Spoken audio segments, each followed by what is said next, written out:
You're tuned in to the Hearing Matters podcast, the show that discusses hearing technology, best practices, and a growing global epidemic, hearing loss. I'm your host, Blaise Delfino, and joining me today is the president of Sycle, Joel Lockwood. Joel is a seasoned executive with over 30 years of leadership and executive experience in the technology sector, guiding teams across functional areas focused on delivering products and services to customers. His management experience includes enterprise, startups, and agency organizations, working with Fortune 500 customers as well as small businesses. His specialty is the development of optimal growth strategies based on metrics and analysis. He is also a huge outdoors guy, skiing, cycling, fly fishing, and hiking as much as possible. Climbing peaks in Glacier Park is his passion, and he has bagged many summits. Joel Lockwood, welcome to the Hearing Matters podcast. Thank you, Blaise. That's a lovely introduction. I hope I can live up to it. Yeah, many years in the high-tech space. That's because I started really super young. Like 6, I think, yeah, right? 6. You were Definitely an outdoor guy. I live in Montana. So it's certainly beautiful out there. gives me the accent. Beautiful. It is indeed. Aren't you from Pennsylvania, though, Joel? Aren't we Pennsylvania boys? I'm originally from Pennsylvania, 100%, in small town. In fact, speaking of small businesses, I grew up in a small business. My parents had a jewelry store in a small town in Pennsylvania. In fact, the store was founded in 1888. My grandfather's uncle, then my grandfather, then my father took it over. Joel, I did not know that. You're holding your hand on me here, Joel. That's Yeah. So before we dive in, because truly, I want to thank you so much for dedicating your time and joining us on the podcast, because as a former Sycle customer, now a huge Sycle supporter, thank you so much for what you've done and continue to do for the industry. Now, we're talking about Pennsylvania. You are a Penn State grad. Just so you know, the Penn State football coach, Coach Franklin, actually graduated from my alma mater, that of East Stroudsburg University. Didn't you run a track meet or something there? I did. In the small world department. Yeah, I was in high school. I think we were seniors, and we went to an indoor meet, which was really rare for, high school. To East Stroudsburg State College, a beautiful campus. It's right on the edge of the state, eastern edge. And yeah, it was really fun. So there's always the small connections. Very small connections. Well, Joel, we talk about entrepreneurship, bootstrap, and startup. My goodness, your career is incredible, to really say the least. And everyone really does love a good origin story. You truly implemented and really defined bootstrap and startup. You're an entrepreneur, small business owner, supporter of small business. Why did you get involved with Sycle and how? That is a kind of a crazy story. So in the 90s, I was at a startup. I mean, a pure startup. We were selling services, internet services. And I needed an ad agency to help me, a marketing agency. So I reached out to an agency called Ozone Online. Ridge Sampson was the principal at Ozone Online. Ridge Sampson, of course, is the founder of Sycle. So to come in the story. So I'm going to start. We got acquired by Netscape. Wow. I bring Ozone Online along with me to do marketing for Netscape in my area. Netscape got acquired by AOL. Same deal. I brought Ozone Online along for the ride. So we're doing this work. I finally, I'm like, you know what? I want to get out of corporate for now. So I decided to jump literally into the agency world. And I joined Ridge as a partner in Ozone Online. So I get over there, early 2000s. He has the idea for Sycle. Now that came because I believe, you'd have to ask him, but I believe we were working with a couple of clients like Phonak, for example, building a website for them and doing some digital marketing for these guys and doing a few things. So I think he got some connections into the hearing space, came up with the idea. I literally remember it on the whiteboard. I'm going to do this and that, and started Sycle. And in fact, for the first few years, we shared an office. So Ozone Online and Sycle were in the same office. I literally built the first trade show booth for Sycle in my wood shop. So that's So you have that talent too, Joel. well, back in the day. So I literally built this booth and we shipped it. And I went to one of the very early AAA shows when it was just a crazy show. But very early in, I put some money into the company, was around, knew a lot of the guys. And then we eventually sold the agency, sold it to Teradata, and we spun off separately. So Sycle went one way, Ridge. I had to stay with the agency piece and I ran the services business for these guys for 3 years. So I had a little earnout, and Ridge went off and built Sycle to the future. So yeah, it's a crazy connection. Joel, we have a lot of small business owners that tune in. We have a lot of hearing care professionals that tune in and entrepreneurs. That journey that you just described, what was the scariest moment for you? The scariest moment was probably pulling my checkbook out to make payroll for out of my own money when I was in the agency. You know, you have cash flow, comes and goes. I think everybody in the hearing space understands that. You have a good month, you have a bad month, and sometimes you have to put your personal skin in the game, as it were. So that's a scary moment when you're at that threshold. So certainly from growing up in the jewelry business, in a small business, family business, and then being around a smaller agency, I understand the pressures that our independent customers have, and I'm really conscious of that and very aware to make sure we don't make a decision that might serve a large customer, but not so much, somebody that's just one clinic. So we're definitely attuned, and I make sure we stay attuned to the needs from all size businesses. And Joel, thank you for sharing that, because when you say you understand what these small businesses go through and what the hearing care professionals go through, you really do. You know what that anxiety can be like when you're writing, payroll out of your own checkbook. So you go from agency to Sycle. Joel, the industry's changed quite a bit the past 15 to 20 years. We're talking about from analog to digital hearing aids in the 90s, from paper files to a CRM system like Sycle. There's been so much change. Tell us about the new automations that are available to hearing care professionals today. Well, within Sycle, we're just rolling out what we call our digital clinic. And our digital clinic it's really a way to bring efficiency and automation to a clinic. You can get organized, you can share, you can archive documents, you could do targeted searches, so you can filter and tag different documents. You can simplify your file management. You can upload and scan in a lot of different formats, and you can share. It's always important to share documents with not only the patient, but also maybe a referring physician. So it gives a lot of those tools, and it really was written from scratch to be very efficient and very forward thinking. Also includes e-signature. So the ability to share with the patient and have them sign something before they come into the office is awesome, because it saves time. It saves time in the office itself. And again, it's all about efficiency, especially today. In a clinic, you've got to be efficient. Okay. There's a staffing shortage. I know that. I've heard that from, we have an advisory council. We hear that from everybody, really, in different size clinics.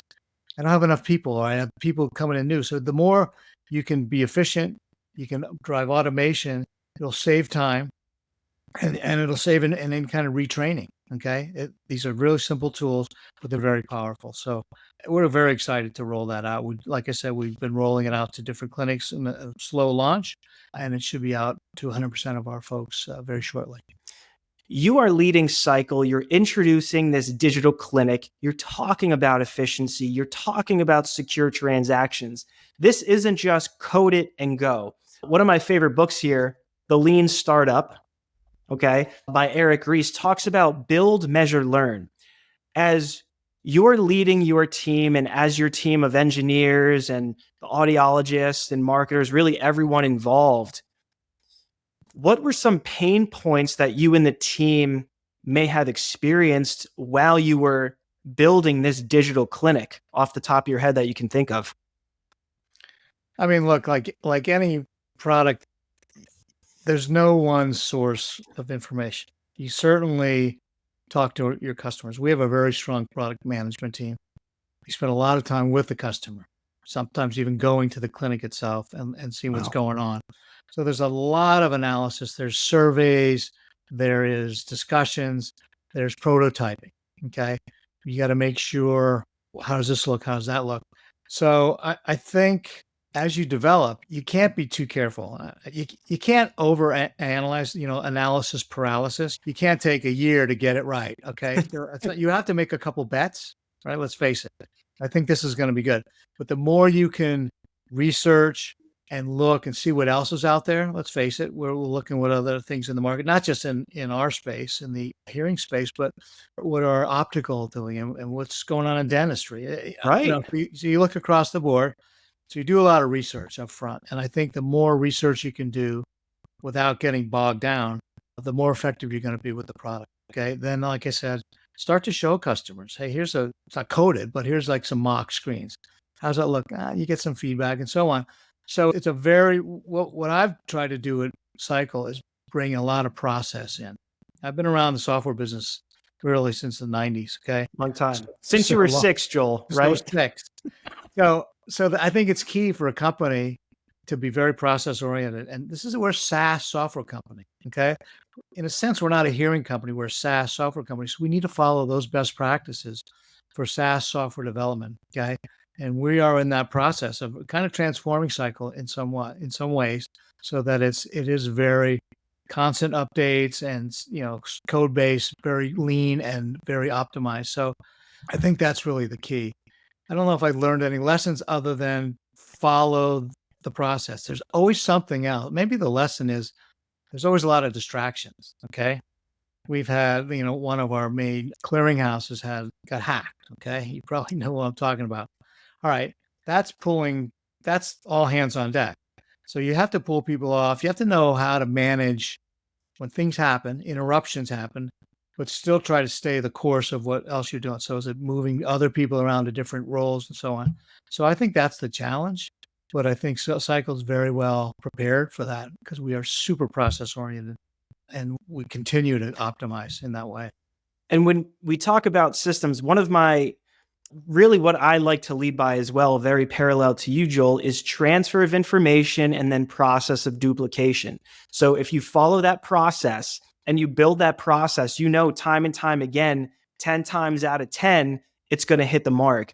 And you as the leader of Sycle, you've seen a ton of stuff. You started in the 90s when software was like, what is this? We still heard those crazy dial-up tones with the internet. We don't hear that anymore. You have been through so many different evolutions in the tech space. And I believe that those experiences have definitely catapulted you as a leader because you sort of have to either adapt or you kind of fall off. And you, my friend, have definitely adapted and faced so many different challenges and adversity just head on. And it's really inspiring being a younger professional. So thank you. Now, We're on the topic of enhancing not only patient experience, but also customer experience. Love that Sycle takes into account the customer's needs, but also the customer's suggestions. Again, that's how an organization gets better because you might think you have all the answers. Chances are you don't, but your customers do. You recently had a visit to a hearing healthcare office, and you were sharing this experience with me. And I was like, Joel, this is something we should definitely talk about on the podcast.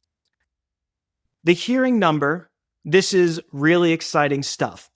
Before we dive into the hearing number, tell us about your most recent experience and how this ties into the hearing number, especially for patients to better understand what their hearing loss actually looks like. I go usually every year for a hearing test. I'm sure most of our customers would like to hear that. So I went in and got my hearing checked, and the audiologist on, about the same, maybe a little less here, but generally you're pretty good.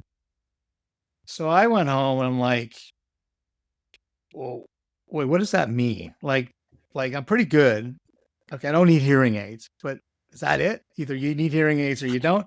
Or is You're there pretty something? good or not good. Yeah, it's like, is there something in between? Like for my age, is that average? Is it above average? Is it below average? Like, how do I compare? What should I kind of be at? So I didn't know whether to worry or not. So this is where the hearing number, coincidentally, we were talking to Franklin and the folks at Johns Hopkins University. They have the concept of the hearing number. So the hearing number, it's a universal metric.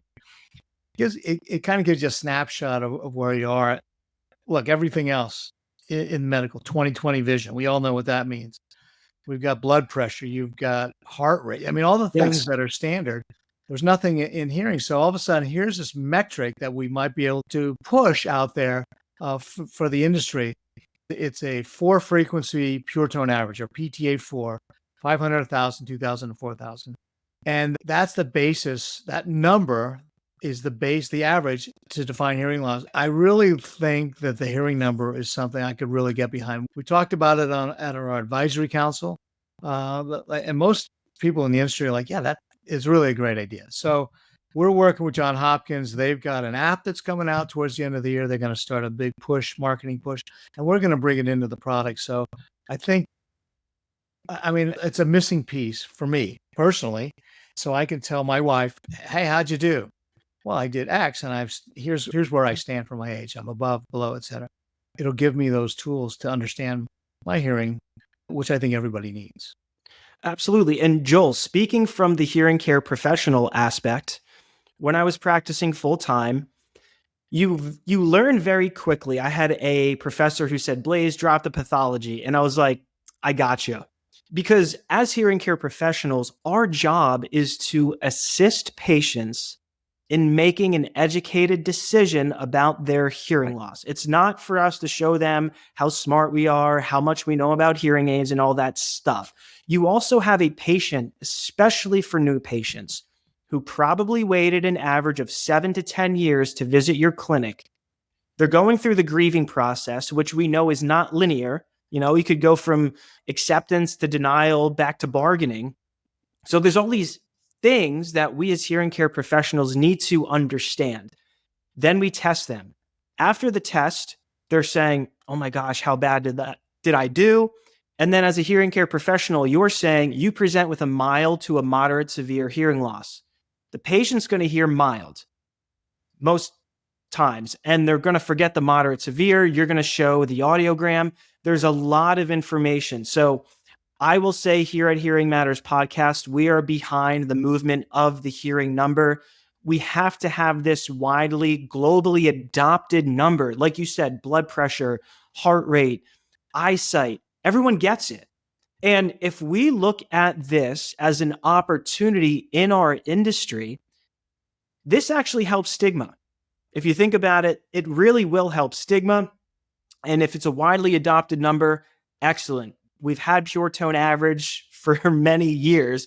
Now let's actually put that into play. And maybe we can also put a speech understanding number in there eventually for understanding speech in noisy situations. That's down the road though, for sure. But Joel, let me ask you, you are process oriented. How did that make you feel when you got home telling your wife that I'm pretty good? Did you just want an answer? Did you feel confused? Were you let down?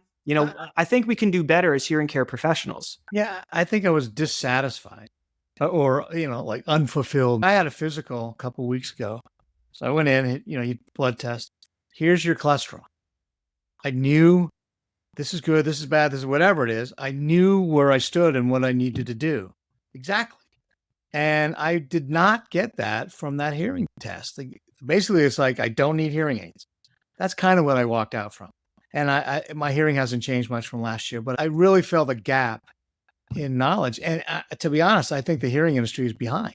I mean, it's just like every other industry's got some measure for these specific, numbers. You know what is really incredible though?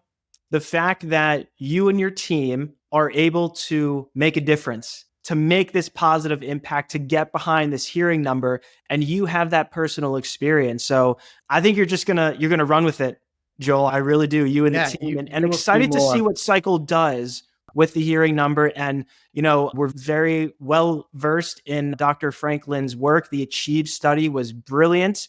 Big supporters of the work over there, and excited to see what Sycle does with the hearing number.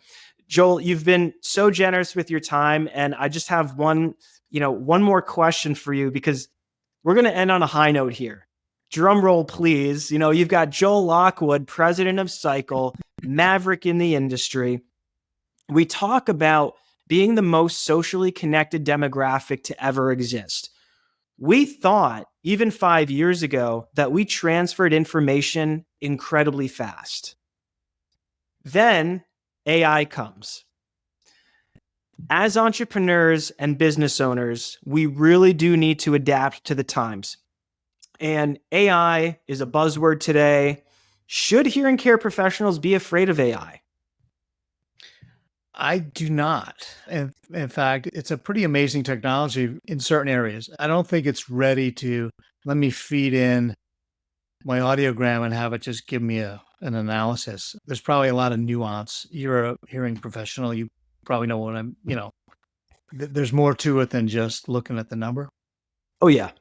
But think about this. I'm running a clinic. I might say, I want to build a referral network for physicians. I go on ChatGPT or one of the other ones, and I say, give me all of the physician offices within a 5-mile radius and give me their address and phone number. Okay. Then, so maybe let me send these guys an email or a letter. So then you type in, write me a 100-word letter that asks about for referral. And here's 3 points I want to make in the letter. And boom, in seconds, there's a letter. Then you might say, you know what? It's too serious. Lighten the tone a little bit. Boom, there it is. So it's that kind of stuff where you can give me a radio spot. And here's 4 points I want to make, and make it 30 seconds on. Boom. It's those types of things that any clinic can use to drive efficiency, to save time, to enable, anyone in the clinic to spend more time with the patient versus in the back office trying to figure stuff out. And if you've ever written an email or a direct mail piece, it takes a long time and it's hard to do. This at least gets you 80% there, and maybe you just need to tweak it. So there are definitely applications for something like AI that I think every clinic should be looking at today. And I think it's just going to get more and more interesting. We're looking at it hard for introducing it into certain parts of the product, for sure. I'm sure everybody in the industry that's next, but you could use it today. And I know you can't go too deep into that, Joel, because I'm biting at the bit to ask you what Sycle is going to do and enhance in their digital clinic 2.0. I mean, it's got to be incredible stuff. When you talk about efficiency now, what Sycle is able to do now, and then you add artificial intelligence on top of that, holy smokes. Yeah. I mean, look, in many senses, this company it's 20 years old. It's the number one player in the space, but for us, it's the beginning in many ways. Okay. We are just the technology, the health benefit management stuff, the AirPods, right? What does that mean? Like what over the counter, like the industry keeps changing and evolving. We're just at the beginning in many ways. And it's really exciting. It's an exciting time. I think hearing as this younger generation ages and gets into that area where are we looking at some hearing loss potential? They're much more savvy. They're going to want different tools. They're going to want to be treated maybe in a slightly different way. So our tool Sycle needs to evolve with that as patients change and the requirements for the clinic change. So in a sense, it's the beginning in many ways. So we're excited, super excited. I love that. The AI era and Sycle is just getting started. What's interesting to me too, Joel, is being a former private practice owner. And when you put together, whether it be email marketing campaigns or even a direct mailer piece, you can utilize AI platforms as your assistant, if you will. Now, of course, disclaimer, you never put personal or patient data in there, but it can assist you in putting together these different campaigns. To your point, a competitive analysis, but also what about a SWOT analysis, strength, weakness, opportunity, and threat? Another book I had here that I wanted to to share on this episode was Blue Ocean Strategy. Talked about this a little bit during an Audiology online presentation almost a year ago. But the Blue Ocean is where you create uncontested market space.